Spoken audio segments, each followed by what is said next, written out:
Nanifuje gutangira ijambo ryanjye nshimira abantu batandukanye bagiye badufasha muri iyi minsi twari tumazemo itoroshye. Ndashimira abayobozi b'inzego zitandukanye za leta bagiye batuba hafi, yaba ku ma message, yaba kudusura, kutuba hafi mu buryo bwose. Hanyuma ndashimira abayobozi b'itorero ryacu rya Église Adventiste, baradufashije cyane no kugeza kuri uyu munota. Imana ibahe umugisha. Ndashimira na ekipe yakoranye na papa, ekipe ya Rayon Sports, nayo muri ibi bihe baragaragaye cyane nabo batubaye hafi. Hanyuma ndashimira umuryango wacu, aba oncle, aba tante, aba cousin, aba cousine bari mu bice bitandukanye, ndetse hari n'abafashe indege baza kwifatanya natwe uyu munsi. Imana ibahe umugisha utagabanyije, batubaye hafi kuva ku munsi wa mbere, turabibakomeza cyane. Hanyuma ndashimira ko hari umusamariya mwiza, umusamariya mwiza mwatweretse urugero rwiza rwo kubana, urugero rwiza rwo gukundana, kuko kuva umunsi bamenye uburwayi bwa papa batubaye hafi mu buryo bwose, kugeza n'ubwo baduhaye ofa y'uko bazajya baduhana n'abarwaza rimwe na rimwe mu kuboko dusimbura kumurwaza, kandi kuko barabizirikanye. Ndashimira rero muri rusange inshuti zacu, inshuti z'umuryango wacu, inshuti zanjye, mwarakoze cyane kutuba hafi kugera mu munota. Imana ibahe umugisha. Muri iyi minsi twari tumaze tuba turi mu rugo, abantu baje kutuba hafi bagiye bavuga kuri papa, bagenda bavuga mu buryo bugiye butandukanye, wenda bw'akazi cyangwa se mu bijyanye n'ibintu itorero yakoraga muri kominote yabagamo zigiye zitandukanye, ariko ndaza kwifuza kumuvugaho nka papa wanjye nabonaga mu rugo. Papa yari umuntu ugiye kumudisipurayinga, wavuga ko wabivuga mu buryo ibintu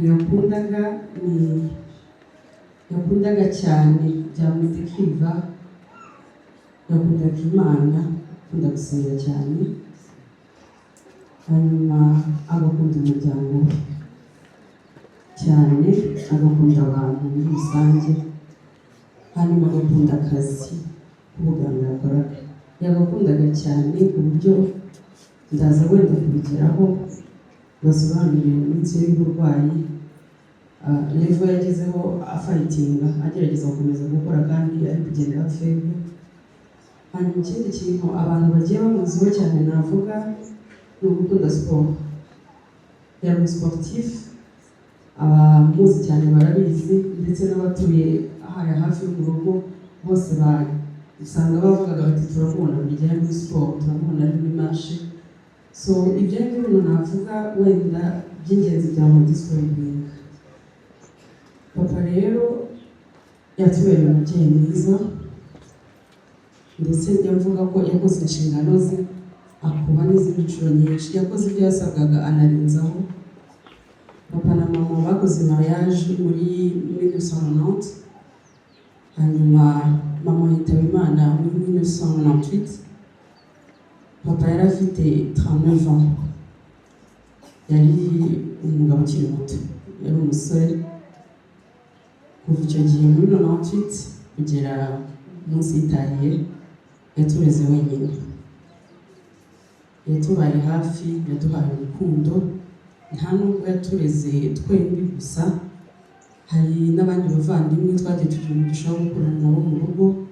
Twari abantu benshi mu rugo, ari umugabo ariko arabikora, kandi yaratureze aturera neza. Imana yaramufashije, numva bishimira Imana. Yari umuntu uri très discipliné, afite ubuzima buri strict, bufite formule. Niba nta munsi wajya kugira exception, niba ari kubyuka saa 12 cyangwa saa 1, saa moya n'igice niba ari gufata petit-déj, saa mbiri nuko bari mu ivuriro, saa sita nuko bari ku meza, mu ma saa saba saa munani ni kujya muri entraînement za Rayon Sport aho bazikoreraga.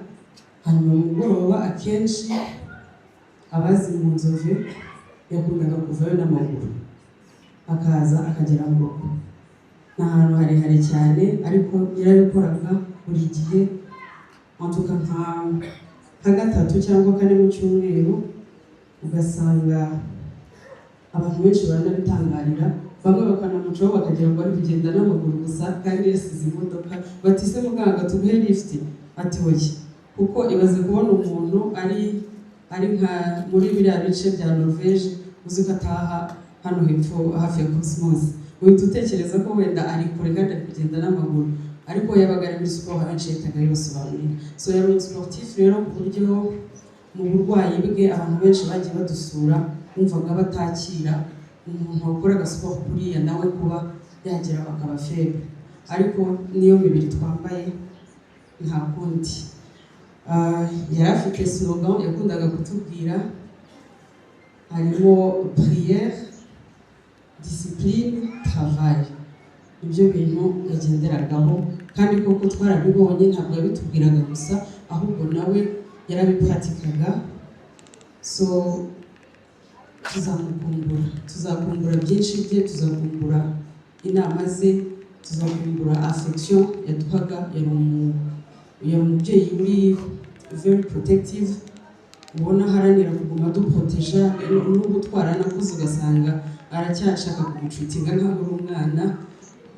Ibyo byose bisobanura urukundo yari afite. Tuzakumbura byinshi bye, ariko hari umurage yaduhaye, hari byinshi twize tuzifashisha mu myaka izaza. Hanyuma ntabwo nabura kuvuga kandi kantu kamudescribingaga. Yari umuntu uvuga make ariko akaba anacishamo akabyaga, akagira humour, akaba ashobora kuvuga ikintu umuntu akabura igihe abyibuka agaseka. Ndibuka atangira kurwara tukiri atararemba ngo hospitalize, twagiye tujya mu mahopitali atandukanye.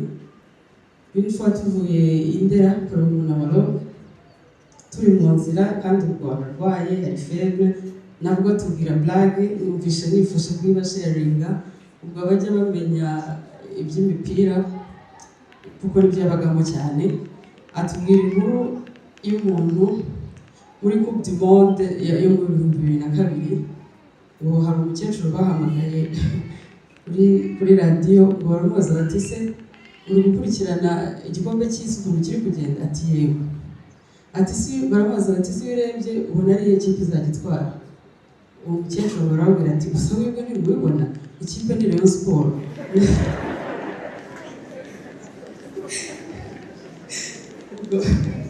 Yabaga ari kutubwira izo blague kandi tuvuye kwa muganga dufite panike. Nyine wasangaga ari umuntu adashaka ko tubona ko ari kugenda aba faible, nubwo bwose yabaga faible ariko agashaka gukomeza dusetsa, agashaka gukomeza tuganiriza ibintu.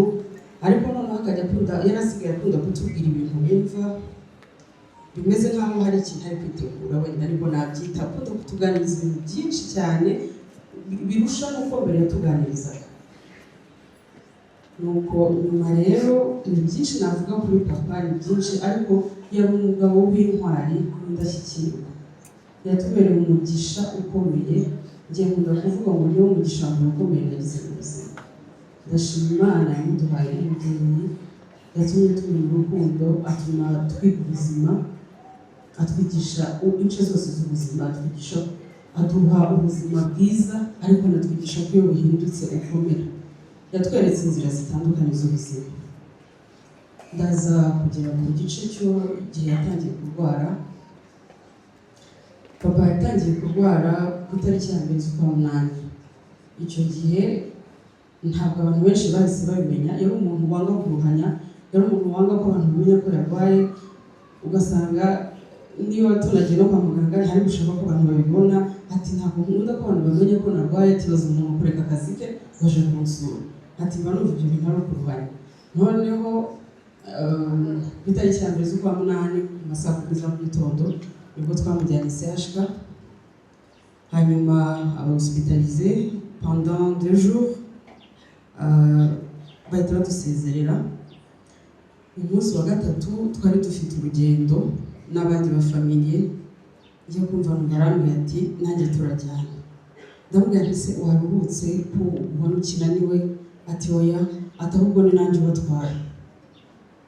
Tugenda dutwaye, ariko mfite inquiétude, noneho yanambujije kugira undi mufamiliye mbibwira ari njye ufite inquiétude, ariko abakuze banjye basa nk'ababihomaka, barabibona ko afite faiblesse. Noneho nyuma rero nibwo muri icyo cyumweru cyangwa 2 ibintu byagiye bitangira kuza bihinduka.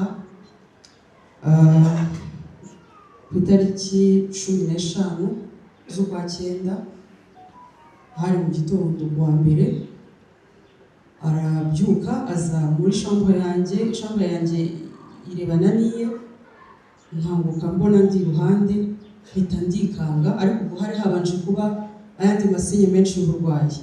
Ndikanga ndamubwira nti bigenze bite? Arambwira ati nta kibazo humura, atari ko numvaga twajya kureba umunebologe w'indera, twari twarigeze kujya kumureba mu docteur. Ati numvaga twajya kumureba tukamwereka resultat za MRI twakoresheje. Ndamubwira nta kibazo tugende. Tugezeyo nibwo yafashwe afatirwayo, turi mu biro bya muganga. Araremba cyane kuva icyo gihe, iyo tariki ubwo yahise aba hospitalisé.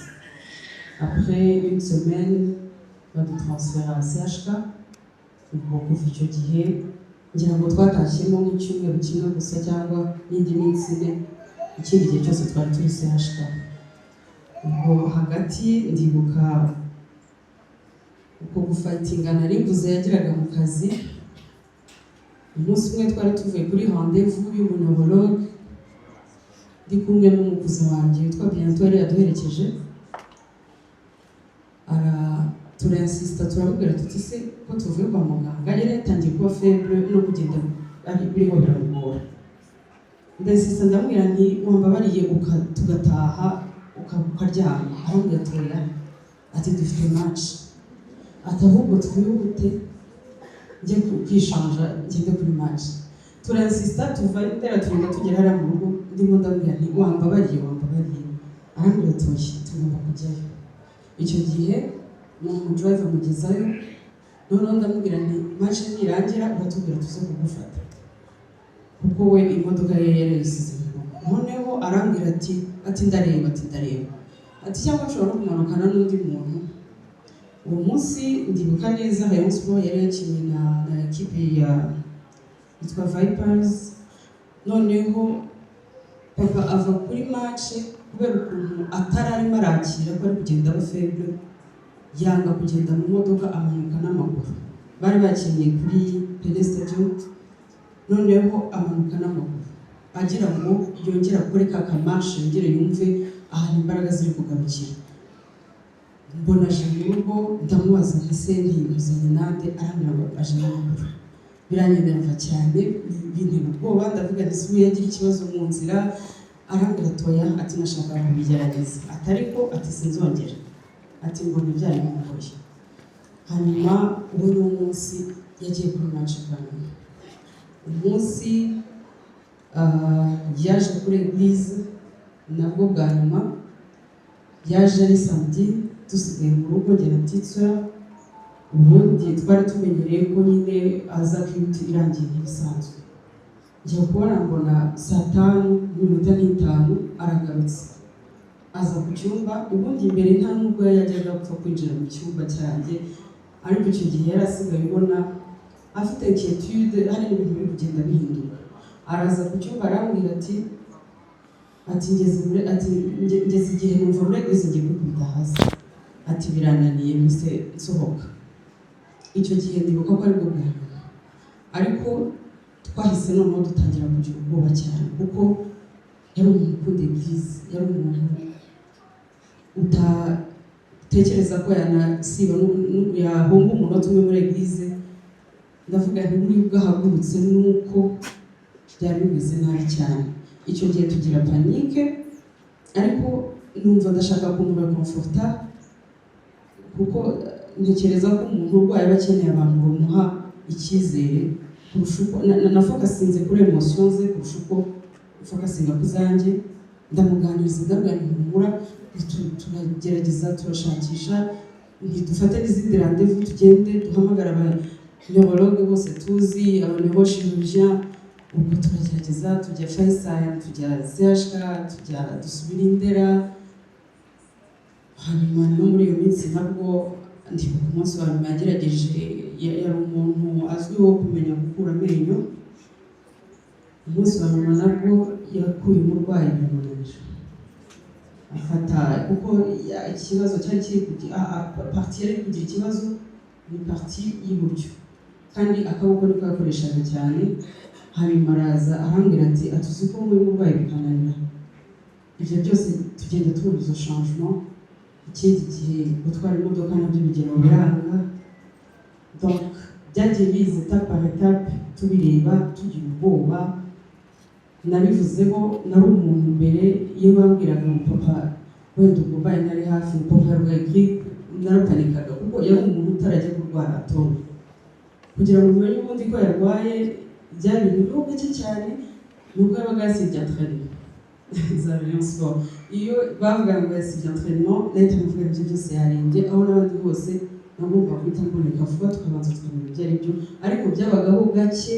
Yari umuntu uri en forme cyane.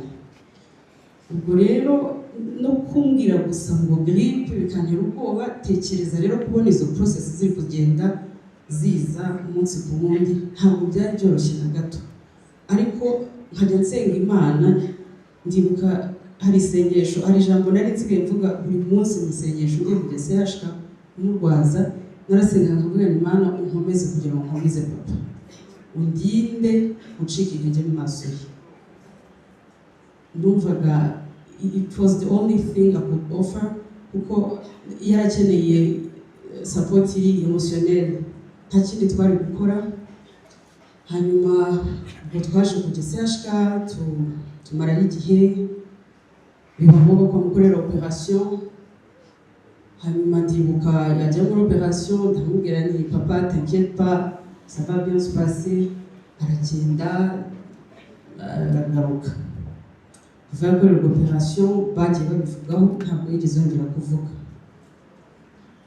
Rero ntabwo byoroshye, kuko umuntu nka papa wabaga ufite byinshi byo kubwira abantu kandi by'ingirakamaro, kumara ayo mezi yose tumuri iruhande adashobora kutuganiriza. By'umwihariko twebwe hari byinshi twari dukeneye kuvugana nawe. Hakaba hari igihe numva mfite ikintu nshaka kumubaza, ariko natekereza ko nananirwa kunsubiza ari we frustré, nkahitamo guceceka kugira ngo bitamutera ikindi kibazo nanone. Tubamo ndashimira cyane tante mama Safi, kuva umunsi yamenye ko papa yarwaye yagiye mu bitaro, yahise areka ibintu byose, gahunda ze zose zishyira ku ruhande, araza aramfasha turwaza papa, ndetse na oncle Samuel, papa Alliance. Kuva ku munsi wa mbere babimenye kugera ejo bundi yitahira, bari bahari, nta munsi n'umwe basibye. Baramuririmbiraga, baramusengeraga, yaba mu gihe yaba ameze neza, yaba mu gihe cy'uburibwe. Ndabashima cyane, baramfashije. Babivuzeho nubwo bwose papa atashoboraga kuvuga, ariko ijambo amen yararivugaga pe. Igihe cyose umusengeye, hanyuma hari n'ikindi gihe yashoboraga kuririmba indirimbo zo mu gitabo. Abantu twese ntitwabyumvaga, umuntu burya adashobora kuvuga ariko akaba ashobora kuririmba. Akajya agira igihe rimwe aducira amarenga tukaza kumenya indirimbo ashaka, bakayiririmba ukabona arishimye cyane. Tante rero yamubaye hafi, aguma amusubizamo ibyiringiro. Hari ikintu nibuka papa agitangira kurwara yarambwiye ati njyewe ntabwo ntinya gupfa, ati ntabwo natinya urupfu kuko nzajya mu ijuru. Ndabyibuka aranatubwira ati njye nabayeho imyaka ihagije, ati ndashima Imana ubuzima yampaye, ati ahubwo mujye mwihangayikira mwebwe muracyafite urugendo. Rero ndashima Imana cyane ubuzima yamuhaye. ndashima Imana ko yabayeho akora ibyo akunda. Umwuga w'ubuganga yawukundaga cyane, yabayeho aba mu itorero, akunda itorero cyane, yabayeho amasaha menshi aspendinga muri equipe akunda. Numva bishima Imana nubwo bwose periode yo kumurwaza itari yoroshye na gato, ariko ndashima Imana ko yampaye amahirwe ndamurwaza mu ruhande, kuko byarashoboka ko nari kuba ndi kure, kandi hakaba habamo complication nyinshi cyane. Nahoze mbibwira abantu, ndababwira ntari papa iyo arwara ntari kuba mufite abarwayi babiri, kuko nanjye nari guhita ndwara ntabwo kuba ndi. Nageze aho nshima Imana ko nibura iyo mbyutse ngiye se yashaka kumureba hamubona gusa, nkumva byonyine ndabishima Imana. Ejo bundi yitahira twaratashyinguye inshuti zanjye, ntabwo ndabyumva, ni n'ubundi ndumva ejo nzasubira se yashaka kumusura. Hanyuma iyi minsi yose ndasenga nkisanga ndi kubwira Imana nti papa murambike ikiganza cyawe cyera gikiza, kubera kumenyera, kubera kumaramo igihe, nkisanga hari ukuntu birimo biragaruka. Periode yo kumurwaza ntabwo yari yoroshye, ariko ndashima Imana cyane ko yatubaye hafi. Imana yarigaragaje, yigaragariza mu abantu mwese mwaduse ku bitaro, abohereje ubutumwa butandukanye. Ni ukuri Imana n'umugisha, twarabibonye kandi twagiye tubasabira umugisha cyane. Yakundaga abantu bamusuraga, hari igihe byageraga nko muri après-midi amasaha abantu bataratangira kuza cyane, akajya ambaza ati nta bandi bantu se bari buze? Yabaga ashaka abantu, yakundaga abantu. Ababibonye mwabona uburyo igihe cyose yabaga ari souriant, yabaga amwenyura, yabaga aduhobera, yabaga adufata mu ntoki. Ndashimira ko twabashije kumuba hafi, tumuha urukundo, tumubwira ko tumukunda, turamusengera. Ni amahirwe nayo akomeye cyane. Rero ikintu navuga ni uko Imana ishima cyane kuko yamuduhaye n'umubyeyi. Tuzamukumbura cyane kandi turamukunda cyane. Atuwa maptitio umura ndahari. Twabuze mama, tura abura impanga ye, none na papa arigendeye, ariko ndahari humura. Ibyo Imana izanshoboza nzabikora.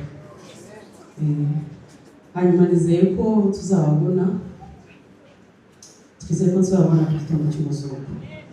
Murakoze, Imana ibahe umugisha.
Damoke TV.